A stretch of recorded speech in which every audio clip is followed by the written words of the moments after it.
above me was supposed to be vacant.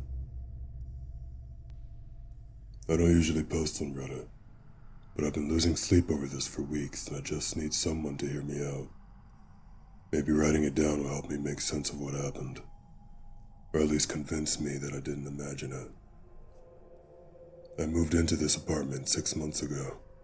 It's a modest place, 1 bedroom, clean enough, in a quiet neighborhood.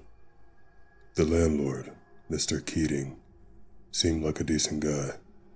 Mid-60s, sort of grandfatherly, with a heavy smoker's rasp and the kind of friendliness that felt genuine, but stopped short of nosy. Rent was cheap too. Too cheap, maybe, but I didn't question it. I'd just gotten out of a bad relationship and I needed a fresh start. The building was only 2 stories. I was on the ground floor. There was a unit above mine that Keating told me was being held for renovations.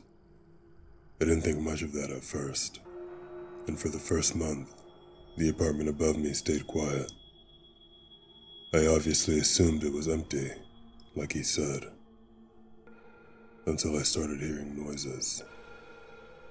It was small stuff at first, muffled thumps, creaking floorboards, the occasional drag of furniture.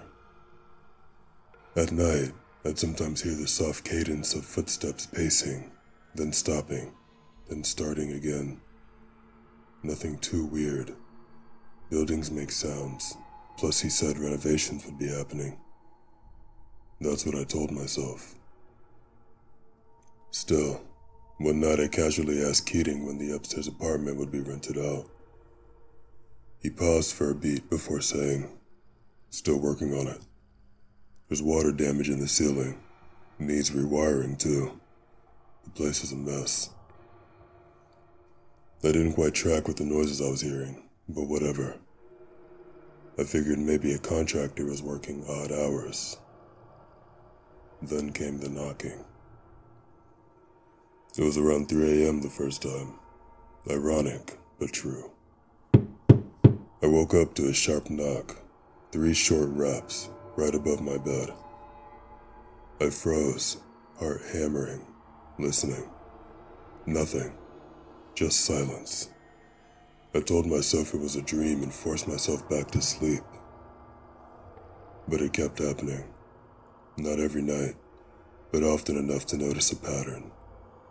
Always 3 knocks. Always around 3 a.m. Always directly above my bed. One night, fed up and freaked out, I went outside with a flashlight and tried to get a look at the upstairs window. The lights were off, blinds drawn, but I swear I saw movement, a flicker of shadow behind the curtains, like someone had just stepped away. The next morning, I went to Keating's office and straight up asked him, "Is someone living above me?" He looked at me for a long second, then shook his head. "No," he said, with the same grandfatherly calm. "That apartment's not safe. You'd know if someone was up there." I didn't press further. I didn't want to start anything, but maybe I should have. The turning point came 2 weeks later. I was taking out my trash when I saw a girl coming down the steps from the upstairs unit. Early 20s, messy dark hair, hoodie, jeans. She looked like she hadn't slept in days. I stared at her in disbelief. She looked right at me and mouthed something. It wasn't hi or sorry. It was, "Help me." I ran up the stairs 2 at a time. You don't need to tell me how dumb that was, or I should have called the police immediately. I realize that, but sometimes in the heat of the moment we make bad decisions. When I got to the top, the apartment door was padlocked from the outside, the heavy-duty kind. When I ran back down, there was no sign of the girl, no sound, no footprints, nothing. I called Keating immediately. He didn't answer. The next day, the padlock was gone. Just gone, like it had never been there. And the noises, they got worse. Scraping, shuffling, soft sobbing. Sometimes I swear I heard whispering through the vents. I bought a cheap recording device and left it running overnight next to the door, tucked behind the trash can in the hallway. The next morning, I played it back and heard something that turned my stomach cold. It was a man's voice, low and clear. "Don't let her leave. She saw the girl. If she talks, things get complicated." I packed a bag and left that afternoon. Stayed with a friend for a few days while I figured out what to do. I was too scared to go to the police with just a recording and a weird story. I didn't even know what I was accusing Keating of, but I knew I couldn't stay there. I went back one last time to grab the rest of my things. The place was exactly as I'd left it, except for one thing. There was a piece of paper slipped under my door. A torn scrap, written in shaky handwriting. "He locks us in. There's more than me. Don't trust him." I fully moved out that same night. I haven't heard anything in the news. No missing persons reports that match the girl I saw. No police activity in the building. It's like nothing ever happened. It's like nothing ever was happening. I tried calling Keating once, blocked number. He never picked up. Sometimes I wonder if I should go back and break into that apartment, find out what's really going on. But then I remember that voice and what it said. So no, I'm not going back. If you live alone and start hearing footsteps above you, maybe don't assume it's just bad insulation or old pipes, because sometimes the apartment above you isn't supposed to be occupied.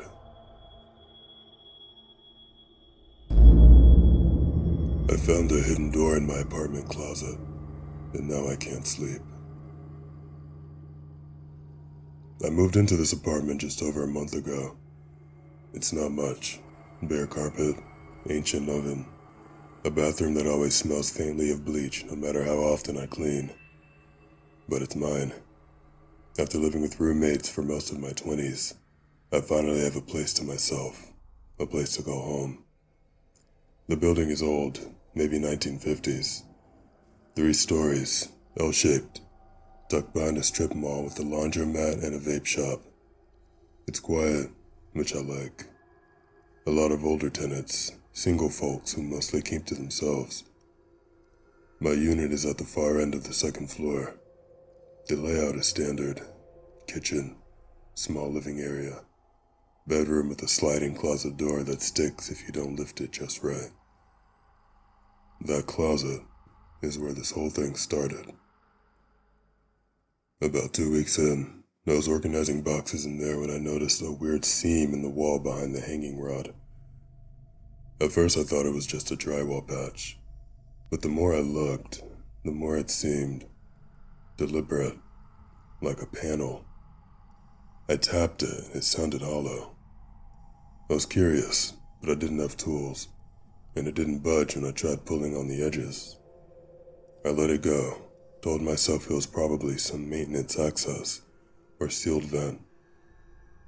But then, a few nights later, I heard a noise coming from it. It was faint, but distinct. A click, like a latch being turned. Then silence. I stood there in the dark, holding my breath. The panel didn't move. Nothing followed. I told myself it was the building settling, or maybe pipes behind the wall. That explanation lasted until the next night, when I heard whispering. It wasn't words I could make out, just the low, rhythmic murmur of a voice. Male, I think, right behind the closet wall. I pressed my ear to it, heart thudding, but the moment I did, it stopped. Not faded, stopped. I slept on the couch that night. The next day, I bought a pry bar and went at the panel. It popped open with way less effort than I expected. Behind it, a narrow crawl space. Just enough room to crouch. It was dusty, filled with cobwebs, but I saw light bleeding through at the far end. I hesitated, then crawled in. The space led maybe 15 feet, then opened into what looked like a hidden maintenance corridor.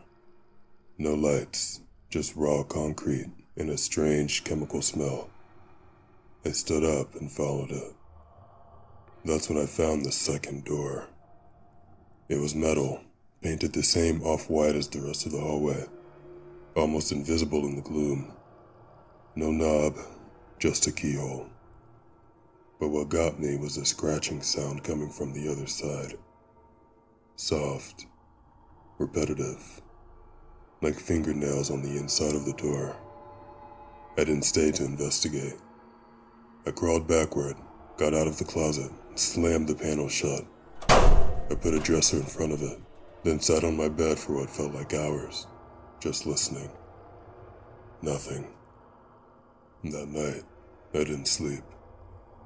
I called the building manager the next morning, some guy named Ronald who barely listened to what I was saying. When I mentioned the crawl space, he cut me off. "That wall's sealed. You're not supposed to access it." "But it wasn't sealed. There's a corridor. It's a utility shaft. That area is restricted." "Is someone living back there?" He hung up on me. I started digging, looked up city blueprints, old property records. This building used to be part of a larger complex in the 70s, an extended stay hotel that got partially converted into apartments after a fire. Most of the original interior hallways were sealed off, but not demolished. There were rumors too, Reddit threads, crime blog comments, even a buried local news article from 2009 about a tenant who went missing. He lived a few doors down from my unit. The article said the apartment was searched and cleared, no forced entry, no signs of struggle. The case was closed quietly. 2 nights ago, I woke up to find my closet door open. I swear on everything. I locked that panel with a makeshift latch now, and the sliding door was jammed shut when I went to bed. There was something on the floor in front of it, a piece of paper, folded, yellow, crumpled. Inside, it just said, "Don't let him in again." I moved the next morning. The apartment next door always smelled like bleach. I used to think I was the only one who noticed the smell. It was faint at first, just a chemical edge that drifted into my unit now and then. I'd get a whiff of it when I passed by the hallway near apartment 3B. Sharp, sterile, unmistakably bleached. I moved into the building last fall. It's nothing special. An old brick complex with cracking stucco and a laundry room that eats quarters. But it was cheap, and I needed a place fast after I got laid off and my last roommate bailed. The landlord, Janet, seemed nice enough. Middle-aged, always wore gardening gloves even when she wasn't gardening. Said 3B was long-term rented. When I asked who lived there, she just shrugged. "Quiet guy, works nights." That was true. I never saw him, but I heard him. Some nights, around 2 or 3 a.m., I'd catch the sound of furniture dragging, or a dull thud, like something heavy being dropped. Always muffled. Never enough to wake me fully, but just enough to register before drifting off again. At first, I didn't assume anything. I grew up in places with bad insulation and noisy neighbors. It wasn't unusual. Then came the leak. A brownish stain started forming on the corner of my living room ceiling. Small at first, then growing. I told Janet, and she promised to get someone on it. But 2 weeks passed and nothing had changed. One day, I got fed up and knocked on 3B's door myself. No answer. I knocked again, louder. Still nothing. The door looked old, swollen at the bottom from years of humidity. But something about it felt wrong, like it hadn't been opened in a while. Later that night, I heard movement again, the same dragging sound. But this time, there was something else. A metallic clink, then water running, for over an hour. The next morning, the bleach smell was stronger, like someone had scrubbed every inch of the hallway. Even the doorknob to 3B looked freshly wiped, gleaming in a way nothing else in this building ever did. I started asking around. Most people just said the guy in 3B kept to himself. One woman on the first floor, Rose, told me she hadn't seen him in months. He used to come down to check his mail, She said. but now, I don't even hear him anymore. That stuck with me, because I did hear things. That same week, I woke up to what sounded like crying. Faint, barely audible. It might have been the pipes, or my own dreams, but it seemed to come from the wall that we shared. I pressed my ear to it, just static silence. Then, a single knock from the other side. I backed away fast. I told Janet again. She waved me off. It's an old building. People get paranoid. I asked if I could see the maintenance records for 3B. She told me that wasn't tenant business. I probably should have dropped it, but I didn't. That weekend, while Janet was out back trimming hedges, I slipped into the office. The keys were hanging behind the desk, in a labeled grid. 3B was right there. I hesitated only a second before pocketing it. I waited until midnight. The hallway was dead quiet. The smell of bleach was stronger than ever, almost enough to make my eyes water. I unlocked the door slowly, heart pounding. The air behind it was cold. Inside, the lights were off. I stepped in, flicked the switch. The place was immaculate. Bare floors, no rugs. A couch covered in plastic. The kitchen counters were spotless. Everything sealed and labeled. Bleach, ammonia, industrial cleaner. The fridge was running but empty. No magnets, no food, no photos on the walls. But the bathroom, that's what I remember most. The tub was stained, faintly pink. It didn't look like blood to me, not exactly. Just pink. Like something had been washed out, but not completely. A bottle of drain cleaner sat open on the floor. The mirror was cracked. There were long scratches on the inside of the door, like someone had clawed at it. I didn't look in the bedroom. I couldn't bring myself to. I left without touching anything else. The next day, the super came to my door. Janet wasn't with him. He said I'd been seen snooping and that I should mind my own business or be evicted and reported to the authorities. I asked him straight out, who lives in 3B? He stared at me for a long second, then said, not your problem. That night, the noises stopped. No more dragging, no more water, no more crying, just silence. A few days later, 3B's door was wide open. The apartment was empty, gutted. No furniture, no cleaner bottles, nothing. It looked like no one had ever lived there. Janet told me it had just been rented out, again, to someone new. I never saw anyone move in, but the smell of bleach still creeps into my hallway sometimes. Just for a moment, just enough to make me stop and remember that pink-stained tub and the way the air felt wrong in there. I'm breaking my lease next month because I can't shake the feeling that someone or something was getting cleaned away, and maybe the guy cleaning it wasn't finished.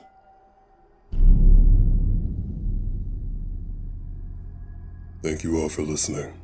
If you enjoyed the stories and want to hear more, leave a like and subscribe. Maybe a comment on your thoughts on what happened, or an idea you'd like me to hear. Goodbye, everyone. Stay safe out there.